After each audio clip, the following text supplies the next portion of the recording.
Pike Alichot et la Halachot. Hazak ou Baruch Rabotai, Besorot Tovot. 5 aujourd'hui dans le mois de Sivan, veille de Shavuot, une des plus grandes soirées dans l'année. On va recevoir, si Dieu veut, la Torah, pas que la soirée ce soir, parce qu'il y a une veillée. Le lendemain, à Yom Tov, il y a la Megillah de Ruth. Et Baruch Hashem, on continue avec Shabbat. Alors tout d'abord, pour ne pas oublier le côté technique, et comme ça on va comprendre peut-être un petit peu mieux cette année que chaque année. On n'a pas la chance tous les ans d'avoir Yom Tov qui l'enchaîne avec Shabbat. Et chacun de nous va devoir faire aujourd'hui dans la journée un Eruv Tafshilin, dans la halacha. C'est quoi Eruv Tafshilin? Mettre de côté 2 ingrédients qu'on mange, un œuf, un morceau de pain, faire une bracha dessus. Baruch ata Hashem Elokeinu melech haolam asher qadishanu tzivanu al mitzvat Eruv. Et après il y a même un texte à lire en araméen ou on traduit en français, qu'avec cette action que je fais avant la rentrée de la fête, ça va me permettre de préparer, au cas où je veux préparer quelque chose de vendredi pour samedi, une salade, un repas, la table, faire la vaisselle des fois, parce que vendredi on a fini de manger mais j'ai besoin de la vaisselle pour samedi.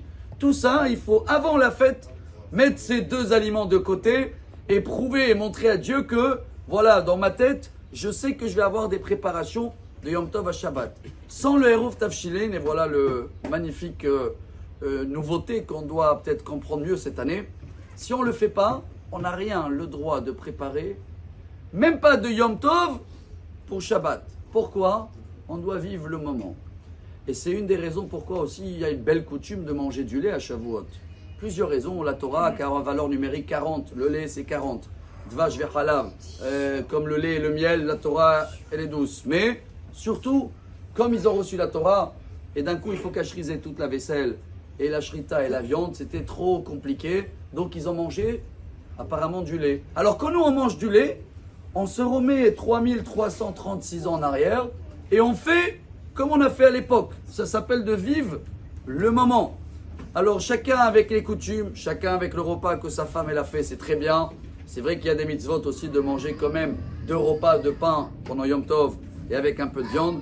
Mais on va terminer en beauté, Rabotai. Parce que le Zohar HaKadosh, Rabbi Shimon Bar Yochai, il nous demande de faire un tikkun, un effort ce soir, une réparation. Le fait qu'on a tous dormi à l'époque et on n'était pas réveillés de bonne heure pour le rendez-vous pour Dieu. Alors on reste réveillé la nuit. Et il marque comme ça le Zohar HaKadosh, Baruch Hu Mevarech Shivaim Ktarim. 70 bénédictions. Les bénédictions, Kulam Yureshumim Besefer Azichronot, c'est à peu près les mots. Chacun, Dieu le note dans le livre des souvenirs. Comme ça, toute l'année, il va voir que, il s'investit dans la Torah. Alors, pour terminer en beauté, avant de souhaiter à tous Rak Samer, également, je vous remercie, parce que la lumière de la Torah, elle arrive partout dans le monde. Dans le cas à nous hier, c'est même jusqu'à Nice. Et quand vous voyez des fois les choses et vous dites, waouh, je suis fier que je suis investi dans quelque chose, qu'un Sefer Torah, il est parti jusqu'à là-bas parce que elle avait vraiment besoin de ça dans ce cas-là. Mais chacun de nous, Rabotai, cette année, ce soir, demain, c'est le moment de dire à Dieu, je veux m'investir plus dans la Torah. Pour cela, j'ai besoin de la santé, la parnassa, les enfants. Alors très bien, on peut demander, mais avant de demander, il faut proposer ce que nous on donne. En plus, pour Dieu, qu'on peut rajouter pour cette année, c'est le moment. Et Bezrat Hashem, avec cette lumière de Shavuot, on va avoir nous tous une vie remplie de lumière, santé, joie des enfants. Chag Sameach, Shabbat Shalom. Toda Rabba. Amar Rabbi Elazar.